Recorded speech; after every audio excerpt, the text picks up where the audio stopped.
Hello everyone, welcome back to Simple Civil Tamil. In this session, நம்ம problem on double angle section, double angle tension member பார்க்கலாம். இந்த question Anna University November December 2021 regulation 2017 ல கேட்டிருக்காங்க. பார்க்கலாம். Design a tension member to carry load of 300 kilonewton. The two angles placed back to back. அதாவது ரெண்டு angle இப்படி back to back place ஆயிருக்கும். ஒரு கசட் பிளேட்ல இப்படி கனெக்ட் ஆகியிருக்கணும். With long leg outstanding desirable. இப்போ 75 100 எடுக்கிறோன்னு வச்சுக்கோங்களேன், 100 வெளியே இருக்கணும், 75 கனெக்ட் ஆகிருக்கணும். அதாவது லாங் லெக் வந்து அவுட்ஸ்டாண்டிங்காக இருக்கும் அப்படின்னு சொல்லியிருக்காங்க. The length of the member is 2.9 9 metre கொடுத்துருக்காங்க. இப்போ இதுக்கு டிசைன் பண்ணலாம். இதுக்கு முன்னாடி பார்த்த சிங்கிள் ஆங்கிளோட மோஸ்ட்லி சேமாக தான் இருக்கும். எந்தெந்த இடத்துல 2 யூஸ் பண்ணணும்னு பார்க்கலாம். ஒரு நிமிஷம் கோட் புக் ஓப்பன் பண்ணிக்கலாம்.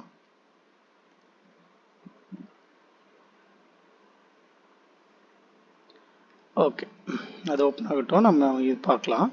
சரி, so based on the question என்ன பண்ணிக்கேன், கிவன் டேட்டா எடுத்துக்கிறேன். கிவன் டேட்டாவில் நமக்கு ஜஸ்ட்டு டென்ஷன் மெம்பர் கேரியர் லோடுன்னு தான் சொல்லியிருக்காங்க. ஸோ ஃபேக்டர் லோடு டிசைன் லோடுன்னு எதுவும் மென்ஷன் பண்ணல, அதனால் ஃபேக்டர் லோடாக மாற்றிக்கிறேன். ஃபேக்டர் லோடாக மாற்றினா 1.5 மல்டிப்ளை பண்ணால் 450 வருது நமக்கு. ஸோ 2 ஆங்கிள்ஸ் பிளேஸ்டு பேக்கு அந்த கண்டிஷன் எடுத்து எழுதிக்கிறேன். ஃபஸ்ட்டு ஸ்டெப்பு சேம் அதே தான். To find required area. ரெக்கார்ட் ஏரியாவுக்கு பேஜ் நம்பர் 32 இன் IS 800ல் சாலிட் பிளேட்டுக்கான அந்த yielding of cross section formula use பண்ணணும். பேஜ் நம்பர் 32 எடுக்கலாம், இது 33. ஓகே, 32ல் yielding of cross section formula இருக்குது. ஸோ அது பார்த்தோன்னா TDG = AGFy by gamma m0. அந்த ஃபார்முலா எடுத்து எழுதிக்கிறோம். ஏஜி தான் நமக்கு தேவை.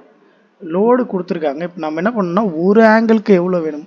இப்போ நீங்கள் யூஸ் பண்ணுற ஸ்டீல் டேபிள் கோட் புக்கு பொறுத்து தான். ஒருவேளை நீங்கள் கொஞ்சம் இந்த SP6 யூஸ் பண்ணாமல் வேறு ஸ்டீல் டேபிள் யூஸ் பண்ணிங்கன்னா அதிலே டேரெக்டாக கொடுத்துருப்பாங்க. ரெண்டு ஆங்கிள் பேக் டு பேக் இருந்தால் அதுக்கான ஏரியா எவ்வளோ அப்படின்ட்டு. ஸோ நான் ஸ்டீல் டேபிள் யூஸ் பண்ணுறதால டேரெக்டாக ஒரு லோடாக கன்வெர்ட் பண்ணிக்கிறேன். ஏன்னா ரெண்டு ஆங்கிள் இருக்காது டேரெக்டாக. ஸோ 450 2ஆக டிவைட் பண்ணிக்கிறேன், இன்ட்டு அதுக்கு நியூட்டனாக மாற்றிக்கிறேன். ஏன்னா இதோட வேல்யூ வந்து Nm/mm² தான் இருக்கும், அதனால். ஓகேங்களா. இப்போ ஏஜி வச்சுக்கிறோம். சால்வ் பண்ணும்போது நமக்கு 990 mm² கிடைக்குது. இதுக்கு முன்னாடி சம்முமே பார்த்தீங்கன்னா அரௌண்ட் இந்த வேல்யூ தான் கிடைச்சது. அதுக்கு நம்ம ISA 175 8 mm தான் எடுத்திருக்கோம். ஸோ இதுக்கும் அதையே சூஸ் பண்ணிக்கலாம். எப்படி சூஸ் பண்ணலான்னு பார்த்தீங்கன்னா SP6 நமக்கு தேவையானது 990. ஸோ மினிமம் 1.5 டைம்ஸ் எடுத்துக்க சொன்னேன். ஸோ அப்படி எடுக்கும்போது ஃபார் ஒன் ஆங்கிளுக்கு 990. இப்போ SP6 பேஜ் நம்பர் 14 பார்க்கலாம்.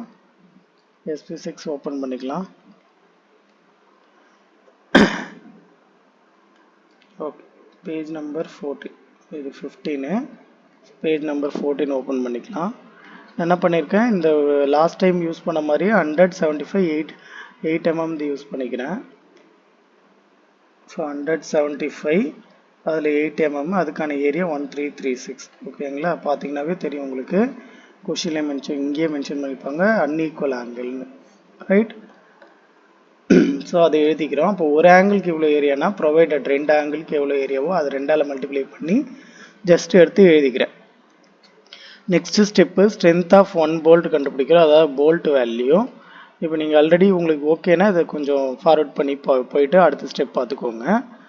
இது பார்க்கல, இப்போ தான் இந்த வீடியோ தான் டேரெக்டாக பார்க்குறன்றவங்க இதை கவனிச்சுக்கோங்க. போல்ட் வேல்யூ கண்டுபிடிக்குது. First shear capacity of bolt கண்டுபிடிக்கணும். Page number 75 in IS 800. IS 800ல் பேஜ் நம்பர் 75 ஓப்பன் பண்ணிக்கலாம்.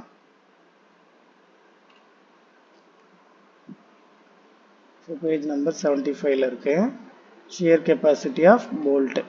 ஃபார்முலா பார்த்தீங்கன்னாக்க VDSB = VNSB by gamma MB. அதில் VNSBக்கு ஃபார்முலா கொடுத்துருக்காங்க. இதில் இது FU கிடையாது, FUB, because ultimate tensile strength of bolt. So போல்ட்டுன்னு வந்தாவே இது FUB தான். N/N, A/NB, N/S, A/SB அந்த ஃபார்முலா எடுத்து எழுதிக்கிறேன். இப்போ இது டபுள் ஆங்கிள், அதனால் என்ன பண்ணிக்கிறோன்னாக்கா டபுள் ஷியர் இருக்கும். ஸோ A/SBயும் இருக்கும். ஓகேங்களா.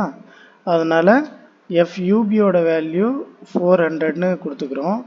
அடுத்து N/Nோட வேல்யூ 1, ANBயோட value 0.78 times of 5/4 D². next n base s ஓட வேல்யூ 1, a base sb ஓட value pi by 4 d square divided by gamma mb 1.25 kilo நியூட்டனா மாத்துறது 10 power minus 3 எல்லாம் மல்டிப்ளை பண்ணா நமக்கு 103.31 கிலோ நியூட்டன் கிடைக்குது. நெக்ஸ்ட் ஒன் வந்து bearing capacity of bolt கண்டுபிடிக்கணும். அதுவும் சேம் பேஜ் நம்பர்ல இருக்கு in IS 800 பார்க்குறோம். பாருங்க bearing capacity of bolt இருக்கு. VDPB equal to VNPB by gamma MB. VNPB equal to 2.5 times of KB DT FUA. அதுலேயுமே KB is smaller value of E by 3D naught P by 3D naught minus 0.25 FUB by FU and 1. இதில் 4ல் எது smaller value அதை எடுத்துக்கணும். நான் என்ன பண்ணிக்கிறோம், முதல்ல formulas எடுத்து எழுதிட்டு கேபியோட வேல்யூ கால்குலேட் பண்ணுறோம். எண்டு டிஸ்டன்ஸ் 40 வச்சுக்கலாம்.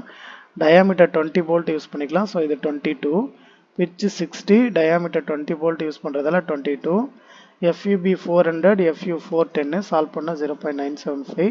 அடுத்த கண்டிஷன்லேயே 1 இருக்குது, இது 0.656, இது 0.606. இதுலேயே லீஸ்ட் வேல்யூ கேபி வந்து 0.606 தான். அதை கேபி வேல்யூ எடுத்துக்கலாம். இப்போ இதில் ஃபார்முலாவில் சப்ஸ்டிட் பண்ணலாம். 2.5 KB DT FU by gamma MB. Dia 20, thickness 8 mm, FU 410, gamma MB ஓட வேல்யூ 1.25. கிலோ நியூட்டனா மாற்றுறதுக்கு 10 power minus 3. சால்வ் பண்ணால் நமக்கு 79.502 கிடைக்குது. இப்போ ஷியர் கெப்பாசிட்டி இதில் 103 வந்திருக்கு. But bearing capacity 79.502. So minimum value தான் எடுக்கணும். மினிமம் வேல்யூவே நம்ம போல்ட் வேல்யூ எடுத்துக்கலாம். நெக்ஸ்ட் நம்பர் ஆஃப் போல்ட் கண்டுபிடிக்கணும். நம்பர் ஆஃப் போல்ட் கண்டுபிடிக்கிறது factor load divided by bolt value. Factor load 450, bolt value 79, solve பண்ணால் 5.73. ஸோ 6 நம்பர் ஆஃப் போல்ட்டாக ரவுண்ட் பண்ணி எடுத்துக்கிறேன். அப்போ டபுள் ஆங்கிள் நான் ட்ரா பண்ணிக்கிறேன். லாங் லெங்க் அவுட்ஸ்டாண்டிங்ன்றதால 100 mm வெளியே வச்சுக்கிறேன். ஓகேங்களா. ஸோ இங்கே கேஜ் லென்த்து 30 mm கொடுத்துட்டு ரிமைனிங் இருக்க 40 mm கீழே கொடுத்துக்கிறேன். 6 போல்ட் கொடுத்துருக்கோம். ஸோ இது ஃப்ளாஞ்ச் ஏரியான்றதால இந்த லைனும் கொடுத்துருக்கோம். இந்த 2 லைனாக வரைஞ்சிருக்கேன். ஓகே, இதில் லென்த் ஆஃப் கனெக்ஷன் இங்கே எடுத்து எழுதிக்கலாம். 1 2 3 4 5 கேப் இருக்குது. So 5 gaps into 6300. இது எண்டு டிஸ்டன்ஸ் 40. அடுத்து டபிள்யூ அவுட்ஸ்டாண்டிங் லெக்கோட விட்டு 100. பிஎஸோட வேல்யூ இங்கே கால்குலேட் பண்ணிக்கலாம். Outstanding leg 100. இந்த லென்த் மட்டும் கால்குலேட் பண்ணோம். ஸோ இது டபிள்யூ, இது W1, இது திக்னஸ்ஸு. சால்வ் பண்ணால் 122 mm கிடைக்குது. ஓகேங்களா. இந்த 30 இங்கே ஆட் பண்ணியிருக்கு. ரைட். ஸோ இது ஃபார்முலாவில் தேவைப்படுறப்ப யூஸ் பண்ணிக்கலாம். First checking for the design. Design strength due to yielding of cross section. இது ஆட்டோமேட்டிக்காக சேஃபாக தான் வரும். ஏன்னா இந்த சேம் ஃபார்முலா யூஸ் பண்ணி தான் நம்ம கால்குலேட் பண்ணோம் ரெக்கார்ட் ஏரியா. அதை விட அதிகமாக தானே கொடுத்துருக்கோம். அப்போ கண்டிப்பாக ஸ்ட்ரென்த் அதிகமாக தான் வரும். ஸோ இருந்தாலும் நமக்கு ஸ்டெப் மார்க் இருக்கிறதால சால்வ் பண்ணிக்கலாம். இது அதே சேம் பேஜ் நம்பர் 32ல் தான் இருக்குது. AGFI by gamma M0. ஏஜியோட வேல்யூ ப்ரொவைடட் வேல்யூ கொடுக்கணும். 2 ஆங்கிளுக்கு என்னவோ அதை கொடுத்துக்கோங்க. FY 250 1.1 into 10 power minus 3. So இங்கே டைரெக்டாகவே நான் 2 ஆங்கிள் கொடுத்துட்டேன். அப்போ இப்போ கண்டுபிடிச்சி வர வேல்யூ வந்து 2 ஆங்கிளோட ஸ்ட்ரென்த்து நமக்கு 450 வித்ஸ்டாண்ட் பண்ணால் போது. இது 607 வரைக்கும் வித்ஸ்டாண்ட் பண்ணும். So safe. ஓகேங்களா. Next design strength due to rupture. ரப்ச்சருக்கு பேஜ் நம்பர் 33ல் ஃபார்முலா இருக்குது. 32லேயே ஆக்சுவலி ஃபார்முலா இருக்கும். பட் அது வந்து பார்த்தீங்கன்னா ஒரு நிமிஷம்,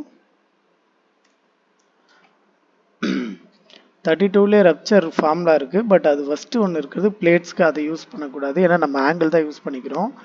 நான் என்ன பண்ணிக்கிறேன்னா முதல்ல சிங்கிள் ஆங்கிள் ஃபார்முலா யூஸ் பண்ணிக்கிறேன். இதை யூஸ் பண்ணி கண்டுபிடிச்சிட்டு அதை டபுளாக மல்டிப்ளை பண்ணால் டபுள் ஆங்கிளோட ஸ்ட்ரென்த்து கிடச்சிடும். ஃபஸ்ட்டு சிங்கிள் ஆங்கிளுக்கு இந்த ஃபார்முலா எடுத்து ஜஸ்ட் எழுதிக்கிறேன். எழுதிட்டு இதில் பாருங்கள், இதில் ஏஎன்சி தெரியாது நமக்கு, ஏஜிஓ தெரியாது நமக்கு, பீட்டா தெரியாது. FU 410, FY 250, gamma M0 1.1, gamma ML 1.25. So இந்த ரிமைனிங் வேல்யூஸ் மட்டும் பார்க்குறோம். ரிமைனிங் வேல்யூஸ்க்கு ANC net area of connected leg. Connected leg பாருங்கள் என்னென்னா 100 இங்கே கொடுத்துட்டதால 75 தான் இங்கே இருக்குது. நெட் ஏரியா பார்த்தோன்னா டோட்டல் லென்த்து 75 மைனஸ் இந்த இங்கே கட் ஆகிடும் இல்லையா. ஸோ திக்னஸில் பாதி 8 mm எடுத்துருக்கோம், அதில் பாதி மைனஸ் இந்த போல்ட் வேல்யூ 20 யூஸ் பண்ணிக்கிறதால 1 நம்பர் ஆஃப் 22 மைனஸ் பண்ணு. இந்த 22 இன்ட்டு திக்னஸ் போட்டுனா நமக்கு ஏரியா கிடச்சிரும். அதுதான் இங்கே கொடுத்துருக்கோம். 75 into 1 number of 22 into 8 by 2 into thickness. இங்கே நான் என்ன பண்ணிக்கிறேன், டபுள் ஆங்கிளுக்காக 2 ஆங்கிளே எடுத்துக்கிறேன். ஸோ இங்கேயே டபுளாக மல்டிப்ளை பண்ணிக்கிறோம். ஓகேங்களா? அப்போ டேரெக்டாக இங்கே நமக்கு 2 ஆங்கிளுக்கான வேல்யூ தான் கிடைக்கும். அதோட ஏரியா 784 கிடைக்குது. நெக்ஸ்ட் அவுட்ஸ்டாண்டிங்கில் இருக்குது 100 mm அவுட்ஸ்டாண்டிங்கில் இருக்குது. அது திக்னஸ் பாதி மைனஸ் பண்ணிக்கிறோம். இன்ட்டு திக்னஸ் போட்டுனா ஏரியா கிடைக்கும். அதை 2ஆல் மல்டிப்ளை பண்ணனா அதோட ஏரியா கிடைக்கும். நெக்ஸ்ட் ஒன்று வந்து பீட்டா. பீட்டாவுக்கான ஃபார்முலா கோட் புக்கில் இங்கே கீழே கொடுத்துருக்காங்க. இந்த ஃபார்முலாவை ஜஸ்ட் அப்படியே எடுத்து எழுதிக்கிறோம். எடுத்து எழுதிட்டு பாருங்கள். ஃபஸ்ட்டு 1.4 1.4 ப்ராப்ளம் இல்லை, 0.76 எடுத்து எழுதிக்கலாம். டபிள்யூவோட வேல்யூ ஆல்ரெடி இங்கே டிசைன் டீட்டெயிலே கொடுத்துருங்க. எதாவது வேல்யூனா டபிள்யூ, பிஎஸ்சி, எல்சி இது மூணுமே இருக்குது. ஜஸ்ட் எடுத்து எழுத வேல்யூ தான். ஸோ டபிள்யூ வேல்யூ எழுதிக்கிறோம், திக்னஸ் எழுதிக்கிறோம். இங்கே எஃப்ஒய் இருக்குது, எஃப்ஒய் 250, எஃப்யூ இருக்குது, எஃப்யூ 410, பிஎஸ்ஸோட வேல்யூ இருக்குது, அதையும் கால்குலேட் பண்ணி வச்சுருக்கோம், எழுதிக்கிறோம். எல்சியோட வேல்யூ எடுத்து எழுதிக்கிறோம். ஓகேங்களா? அது ட்ராயிங்லேயே கால்குலேட் பண்ணியிருக்கோம். ஒரு தடவை பேக்வர்ட் பண்ணி கூட பார்த்து செக் பண்ணிக்கோங்க. நெக்ஸ்ட் இந்த கண்டிஷனில் எஃப்யூவோட வேல்யூ 410, காமா எம்நோட்டோட வேல்யூ 1.1, எஃப்ஒய்யோட வேல்யூ 250, காமா எம்எல்லோட வேல்யூ 1.25 சப்ஸ்டியூட் பண்ணிக்கிறோம். அடுத்து நெக்ஸ்ட் இந்த 0.7 இருக்குல்லையே அதை எடுத்து எழுதிக்கிறோம். எழுதிட்டு இதை எல்லாத்தையும் சால்வ் பண்ணால் நமக்கு 1.164 கிடைக்குது. இதை சால்வ் பண்ணும்போது 1.4432 கிடைக்குது. இது 0.7. இப்போ என்னன்னா இதை விட வேல்யூ கம்மியாக இருக்கணும். ஸோ இருக்குது. இதை விட வேல்யூ அதிகமாக இருக்கணும், அதுவும் இருக்குது. ஸோ பீட்டா வேல்யூ இதையே நம்ம எடுத்துக்கலாம் 1.164. இப்போ எல்லா வேல்யூவும் ஃபார்முலாவில் சப்ஸ்டியூட் பண்ணுறோம். இந்த ஃபார்முலாவில் எல்லா வேல்யூவும் சப்ஸ்டியூட் பண்ணுறோம். இந்த ஏஎன்சி ஏஜிஓலாம் கண்டுபிடிச்சோம் இல்லையா, அந்த வேல்யூஸ் ப்ளஸ் பீட்டாவோட வேல்யூ சப்ஸ்டியூட் பண்ணால் நமக்கு 637 kN கிடைக்குது. இது 2 ஆங்கிள்கே கிடைச்சிச்சு. ஏன்னா நம்ம 2ஆல் மல்டிப்ளை பண்ணிட்டோம் ஏஎன்சி ஏஜிஓலாம். அதனால் கண்டுபிடிச்சோன்னா நமக்கு 450 வந்தால் போதும், தாங்கினா போதும். நமக்கு 637 kN வரைக்கும் தாங்கும். ஸோ டிசைன் ரப்சர்லேயும் சேஃப். நெக்ஸ்ட் பிளாக் ஷியர் பார்க்கலாம். பிளாக் ஷியருக்கு பார்த்தோன்னா நம்ம ஃபார்முலா எடுத்துக்கலாம். பேஜ் நம்பர் அதே சேம் 33லே இருக்குது பாருங்கள். பேஜ் நம்பர் 33லேயே பிளாக் ஷியர், அதில் போல்டர் கனெக்ஷனுக்கு இந்த ஃபார்முலா தான். இந்த ஃபார்முலா எடுத்து ஜஸ்ட் எழுதிக்கிறோம். எழுதிட்டு இதில் நமக்கு பாருங்கள் ஏவிஜி தெரியாது, ஏடிஎன் தெரியாது, நெக்ஸ்ட் ஏவிஎன் தெரியாது, ஏடிஜி தெரியாது. ரிமைனிங் எஃப்ஐ 250, காமா எம்0 1.1, காமா எம்எல் 1.25, எஃப்யூ 410. ஓகேங்களா? இந்த வேல்யூலாம் நமக்கு தெரியும். ரிமைனிங் இந்த வேல்யூஸ் மட்டும் பார்க்கலாம். இந்த வேல்யூ பாருங்கள். A V G, V stands for shear. இந்த வி இருக்கு இல்லையா, இது ஷியர் லைனு, அதாவது ஹரிசாண்டல் லைனு. இந்த டி இருக்கு இல்லையா, இந்த டி வந்து டியரிங், அதாவது வெர்டிக்கல் லைனு டிராயிங்கில். இப்போ இதை பாருங்கள், ஒரு நிமிஷம் எரேஸ் பண்ணிக்கிறேன்.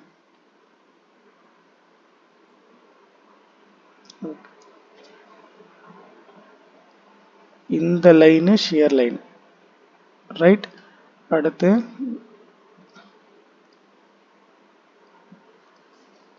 இந்த லைனு டியரிங் லைன், டியரிங், இது ஷியர் லைனு. ஷியர் லைனோட ஏரியா கண்டுபிடிக்கிறதுக்கு இந்த லென்த்து ஃபுல்லாக எடுத்துக்கணும்.